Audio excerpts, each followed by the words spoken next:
right, so what's going on, everybody? LiveWire community, Diego here, like always, saying hi, what's going on? I am here with my partner, Norbert. Now, you guys noticed that a couple of days ago, I shot out a little Instagram photo of my display on my motorcycle, which is all scratched up, screwed up. I mean, it's like, it sucked. And I was really upset about it. And I told you guys on the Instagram post, I said, I'm gonna do something about this and I'm gonna engineer a solution for you guys. Which my magic master here, Norbert, and I have been working on something really special. So you guys saw the picture that I posted, and I'll post this on this video.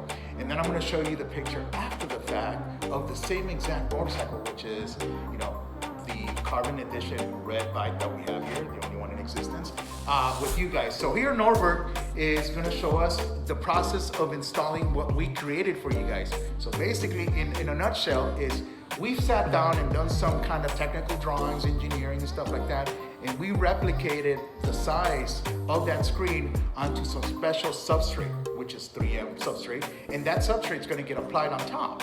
And it's gonna protect the screen from future scratches if you already have. If you already have some, it's gonna hide some, and it's gonna protect you from future scratches if that case comes. Now, one of the beauty about this screen, this material that we have, it's self-healing. So if for whatever reason you start seeing more scratches, the heat of the sun will kind of heal it all over again, which is pretty damn awesome if you ask me. So right now we're gonna do a real short demo of how to install this, and at the end I'm gonna show you guys, I'm gonna tell you guys where you guys can go out and get it now.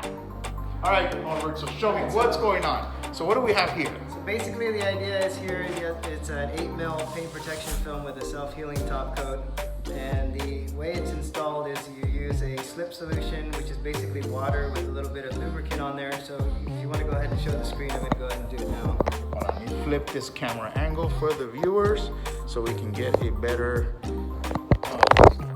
Okay, so first thing you do is you spray your screen and just take your squeegee. This is the cleaning step. So we have to thoroughly clean the screen before we apply anything to it, is what you're telling me, right? Yes. All right. So once you've done that, you can ensure you got any dust or fine hair off of there. And then you're going to spray both sides of the protective film kit and the screen. And then you're just going to lay it in place there. And the pattern is accurately designed. It's intentionally designed to sit just inside the border of the frame, so you don't have any overhangs or any problems installing it. And then you're just gonna go ahead and do a 50% overlap. So every section that you squeegee, you're gonna squeegee over half of the thickness of the squeegee over.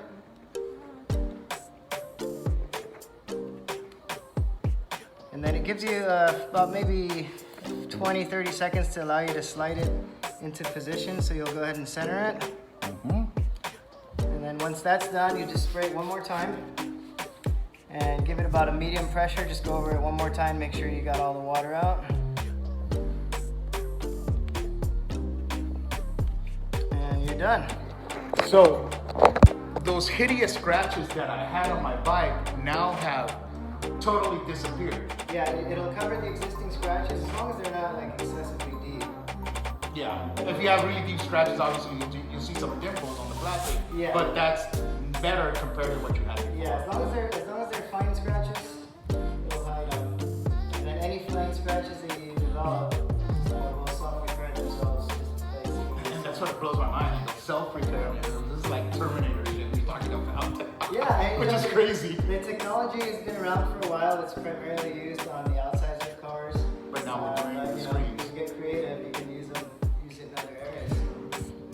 So like I told you guys, we've worked on this. We've been working on this for a couple of days now, just kind of tooling here, fixing there, tweaking here. I mean, there was a lot of drawing, a lot of technical, we have equipment here that does all this stuff right here. So what we're gonna be doing is we're gonna probably be screwing this up on the Facebook page. If you guys go to the Facebook page, which you guys know what it is, facebook.com/HD LiveWire. In there, there's a shop section. Just go in there, order it, pay for it, and it'll be shipped to you right away. It's easy to install, as you can see. It doesn't take much than just squeegee, some solution, a bottle, and the towel, and you're ready to go. You will protect that screen. I highly recommend it. If you just got your LiveWire, do it. I've had mine since October last year, and you guys saw the picture that I posted. now, if I would have known about this, or if I would have had this opportunity back, 6-7 months ago, I would have protected the screen from day one. So dealerships can probably stock up on these, and we are going to be probably expanding on the level of shields that we're going to make. So we're probably going to make for some of the touring bikes, for some of the other bikes, and I'm also talking to other vendors, manufacturers of bikes like the Zeros, the Energicas, who are probably going to need this as well, and we'll have them custom made for them, so we can just order and ship to you guys. So whatever you guys need. All right, let me know what you guys think. Put some comments down in the section, and hopefully I can see you guys flying some of these on top and protecting your bikes. And it's a $30,000 investment. Later.